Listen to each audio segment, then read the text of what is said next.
$43 billion. One photograph, the same photograph recycled for 40 years. No interviews, no speeches, not one verified public statement.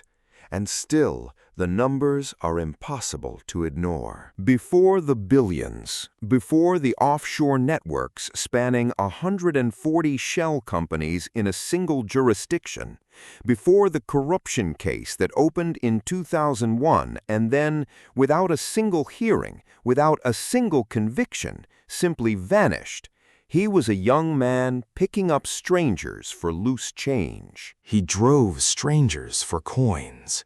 Now strangers drive his empire. His name is Prajogo Pangestu, and this is the most quietly enormous fortune you have never heard of. One passenger changed everything. What happened next took 50 years to build, and it is still not finished. The year is 1944, the Second World War approaching its end, and a child born into a family with almost nothing. His father tapped rubber trees for a living. His mother sewed clothing. Not struggling in the comfortable, motivational poster sense, actually struggling. No safety net, no backup plan, no one to call when things got bad. He finished middle school, and that was where the formal education ended, for a man who would eventually control more wealth than the GDP of most countries. No university, no degree, no MBA, no alumni network. None of the things the world insists you need. He was in his early 20s when he climbed behind the wheel of an angkat. An angkat, a shared minivan, no air conditioning, 12 strangers pressed together in the heat, the same routes every single day. His office had no desk. His salary was whatever coins remained after the van was refueled. Think about that life. Not romantically, but honestly. Early mornings, engine noise, heat. A handful of coins. At the end of it, he drove that route every day for years. Nobody who knew him then, not one single person, could have predicted what was coming. Then, one day, a man climbed in. His name was Burhan Uray, a Malaysian timber trader, serious money, Borneo connections, a man who had built himself out of raw material and raw ambition. Nobody recorded what they talked about on that ride. No transcript, no memoir, no second-hand account, just the outcome. Uray saw something in the young driver, and whatever it was enough. He offered Prajogo a real job inside the timber operation. Prajogo was in his 20s, with no money and no formal credentials, being handed access to one of the most lucrative industries in Southeast Asia. Not driving, real work. Inside the timber operation, learning how forests become money. Prajogo took the job. He did not hesitate. He learned timber, then supply chains, then the logic of commodity trading, how raw material moves from forest to ship to market. Uray's patronage gave him the entry point. What Prajogo built from there, that was entirely his own. Within a decade, he had his own small timber operation. But the real acceleration was still coming. And to understand it, you need to understand the world he was moving through. The 1970s, a new political reality, and with it, a new economic architecture. General Suharto had consolidated power across the archipelago. Under him, the economy was not a meritocracy. Contracts, licenses, concessions, they did not flow to the most qualified. They went to the most trusted. Prajogo became trusted. How exactly? Through which meetings, which introductions, which rooms he managed to enter, the public record does not say.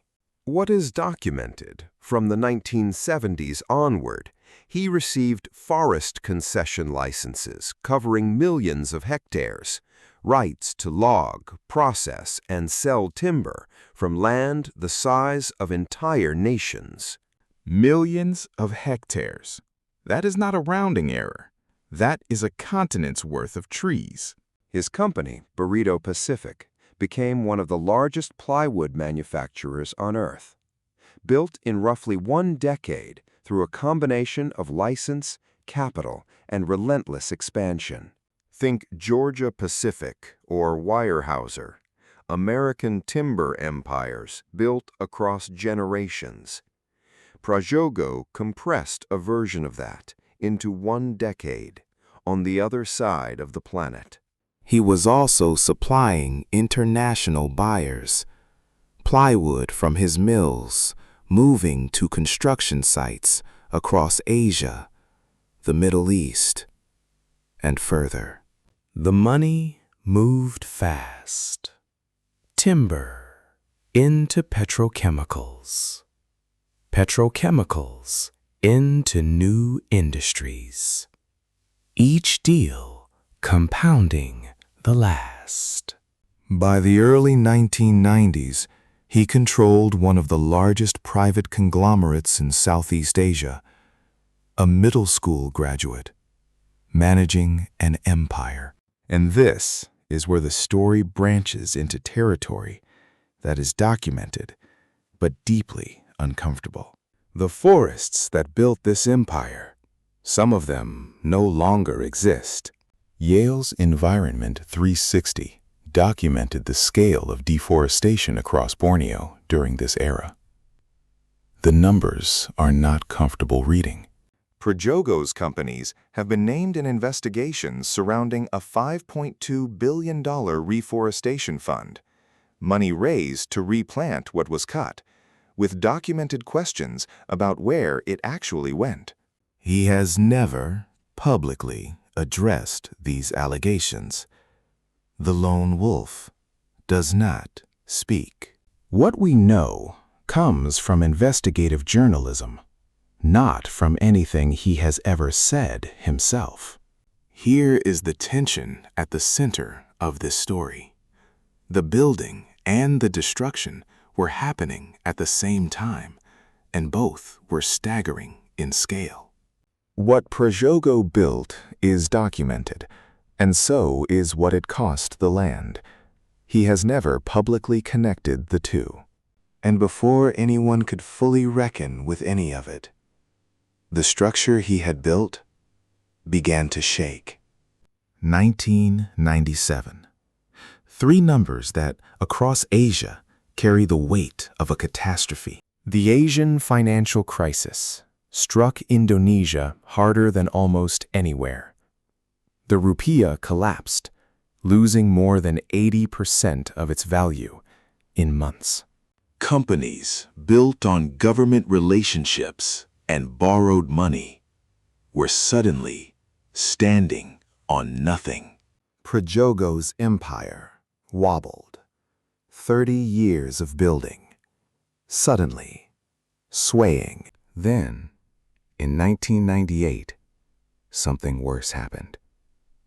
Suharto fell. The regime that had distributed licenses, protected relationships, and enabled a generation of empires, gone overnight. The new government began examining who had benefited from the old one. They had a name for Prajogo, Suharto cronies. That label meant something specific: wealth that had come not from market competition, but from proximity to a regime that controlled who got access to what. Whether that constitutes corruption or simply successful navigation of the available system, that debate has never resolved in the public record. In 2001, Indonesian authorities formally named Prajogo Pangestu as a suspect in a corruption investigation. And then he got sick. That is the official version. He required urgent medical treatment that was unavailable domestically. He boarded a flight to Singapore, and the case, without a single hearing, without a single conviction, quietly dissolved. The Seattle Times reported in 2001 that he was believed to be living in Boston at the time. Boston, while investigators in the capital still looked for answers. Here is what that means in plain terms. A man under active government investigation was living in one of America's most storied cities with no legal mechanism in place to compel his return. No charges ever stuck. No conviction ever came. The investigation opened. The man left, and the investigation closed. Without verdict, without explanation, without anything on the public record that accounts for why. To his supporters, the closed case proves innocence. A man charged is not a man convicted, and that distinction matters in any fair system. To his critics, the manner in which the investigation disappeared tells a story of its own. Meanwhile, his son Agus had been attending Boston College, the Catholic university outside the city, where his father was said to be living. His grandchildren would go further. One to Stanford, one to Cornell, another to New York City. Around the same time, a different kind of investigation was underway, not in a courtroom, but across the global financial system itself. The International Consortium of Investigative Journalists, the ICJI, had begun mapping offshore financial networks tied to powerful figures from the Suharto era. When their data was published, one name appeared with unusual frequency: Prajogo Pangestu. Over 140 companies registered in the British Virgin Islands, traced by ICIJ researchers back to his network. 140 companies in one offshore jurisdiction. Think about that number. These structures are not inherently illegal. Wealthy people use offshore entities for estate planning and tax purposes all the time. But 140 registered in a single territory is a particular kind of statement. Prajogo issued no statement. His representatives did not respond to inquiries. The investigators published their findings. The lone wolf said nothing and kept moving. And while all of this was happening, while journalists on 2 continents traced shell companies through financial records, while prosecutors explained why a case had closed without resolution, Prajogo Pangestu was quietly doing something none of them could explain. He was rebuilding, not hiding, building. He took Barito Pacific, the company that had nearly collapsed in the 1998 crisis, and restructured it around geothermal energy. Geothermal, clean energy, long government contracts, predictable revenue. The opposite of everything his timber era had been. He also moved aggressively into coal through PT Petrindo Jaya Creacy, building one of the largest coal production operations in the region. The media had moved on to other stories. The world was not watching. Prajogo kept building in the silence, which was exactly where he had always preferred to work. Then came 2024. And 2024 was a different kind of year. His listed companies began moving in ways that confused professional analysts The volatility was extraordinary. In February 2024, in a single trading session, his net worth fell by $5.4 billion. $5.4 billion in one day.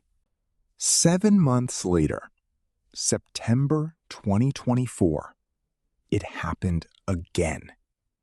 $5.9 billion gone in a single session.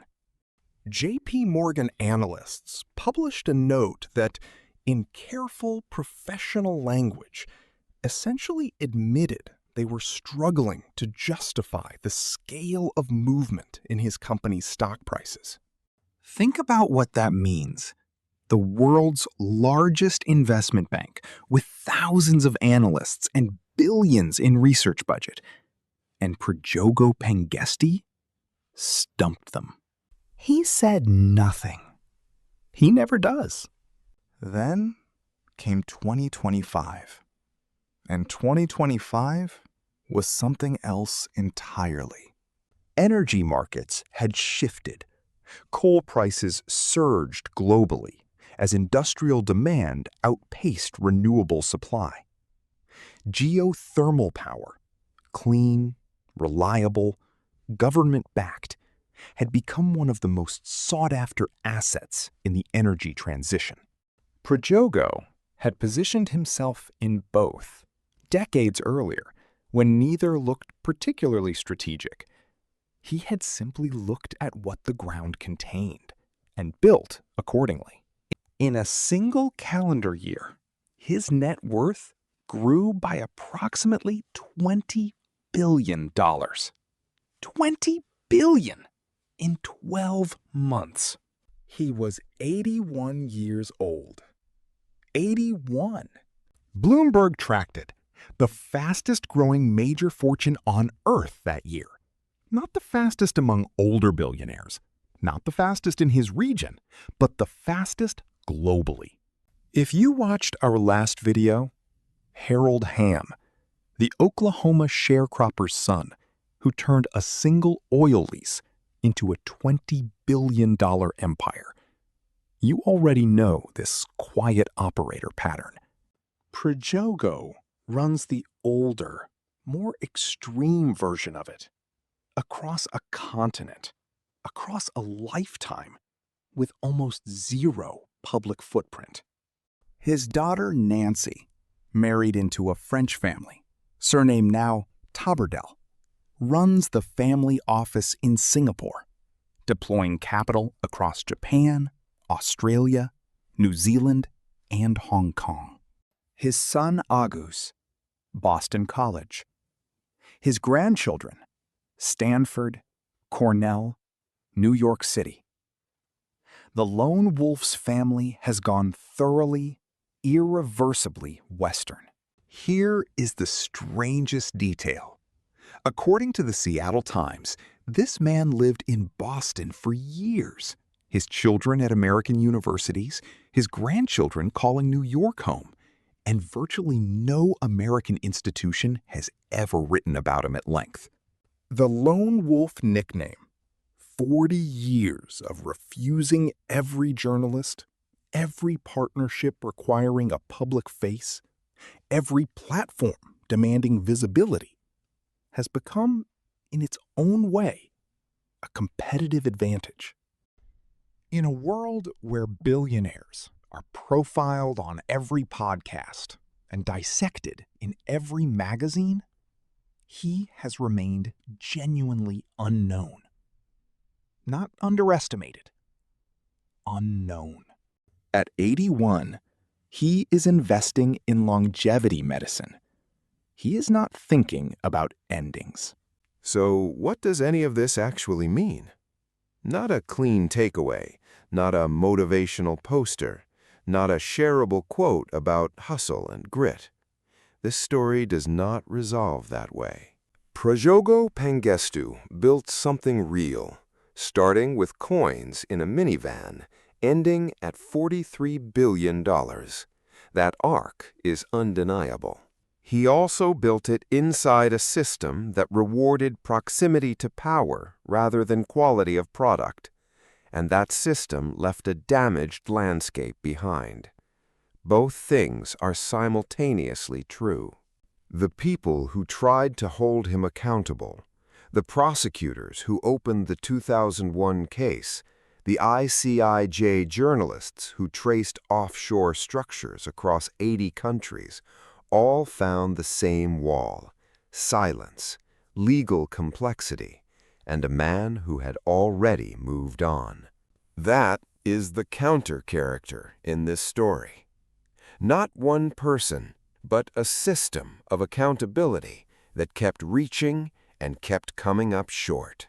The only honest lesson this story offers: access matters. Who sees you? Who decides you are worth a chance? Who opens the first door? Burhan Ure got into a minivan and saw something worth betting on. That single moment reshaped an industry, an archipelago, and a family across 4 generations. What Prajogo did with that door, the methods, the scale, the compromises, the forests, those belong to a reckoning that is still unfinished. The forests are largely gone. The company is worth more than ever.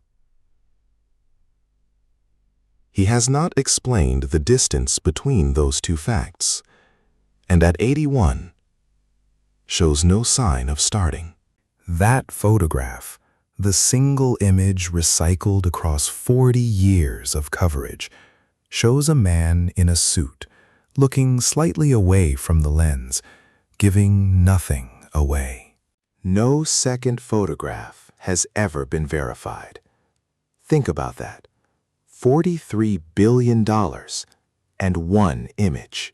He drove strangers for coins. Now strangers drive his empire, and most of them have no idea who owns it. Think about the young man in that minivan, counting coins at the end of each shift, going home with almost nothing.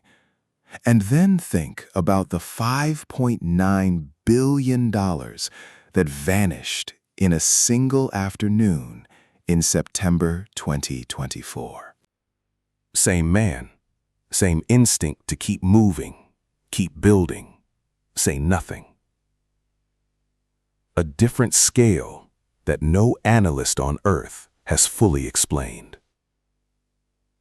Prajogo Pangestu is 81 years old, still compounding, still silent, and currently investing in longevity medicine, the one field that could give him more time to keep doing exactly this. He is not a cautionary tale, and he is not a hero. He is something rarer, a genuinely unknown force, still in motion. The lone wolf is still running.